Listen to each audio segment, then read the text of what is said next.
Taurus, you must be in integrity with loving yourself in your heart and loving what you love. That makes sense. So if you love yourself and you love what you love, then everything in your personal dreams will come true.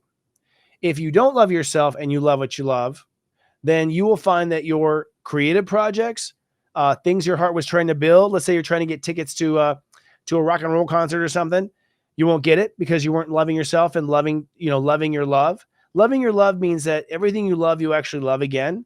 Tauruses will do that. They're very possessive and they'll buy something and then like, throw it over their shoulder and stop loving it.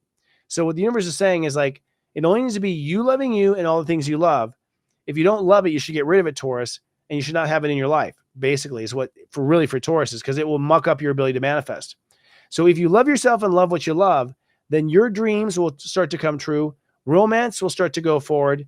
The golden egg and the golden age will start to unfold for you. Now, so you're going to run down that path of everything you love, all right, until you hit an intersection with Jupiter, which is money and abundance. Tauruses may be in for a wake-up call that they have been trying to create a revenue stream that they don't love, okay? This happens all the time with Tauruses. Tauruses will be like, I'm going to make this. It's going to make a lot of money. And once I make a lot of money, I'm going to go save the world with all the money I make. And God's like, no. You got to love the next thing. You can't love two things later. So Jupiter in 20 is going to be a wake-up call to Tauruses where you're going to find that your mind might have swept you under the bus. You might have fallen for the sales pitch. You might have been, gotten all caught up in the language and not realized that you're not really into it. You were into what it would bring you. You weren't into it itself. So I think a wake-up call for Tauruses, they were in love with an idea and not in love with the reality. Then we have the opposition to Saturn, which for Taurus has to do with society. And so basically, the universe is saying, Taurus, your heart has to be in love, and you have to love what it is in the world. You can't, if you don't have an open heart about what you're doing and an open heart about where it's going in the world, there's a disconnect. And the disconnect is probably, it could be either actually. You could be doing something in the world you don't love.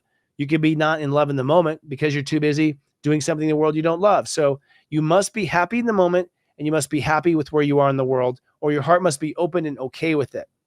And then for the South Node in Libra, this has to do with health and lifestyle. So, that's interesting. I listen to my own horoscope. Because you now know in your body what is true. And I had that moment this week. I can't go down the path right now, but I ultimately had also one of my old scares about health because I'm getting all congested and stuff. I'm like, what is this? But I can't realize I'm fine. I can feel that I'm fine. I'm not going to go down that path. So I passed my boogeyman around, getting sick or falling into sickness and that sort of thing. So you too will have some sort of thing about being stressed or being unhappy or whatever. Once you have come into that calm blue ocean of how you feel about yourself, then you will this week start to open up to an entire lifestyle that is balanced, that is fair, and that is good for you. It's serious joy, joy, joy.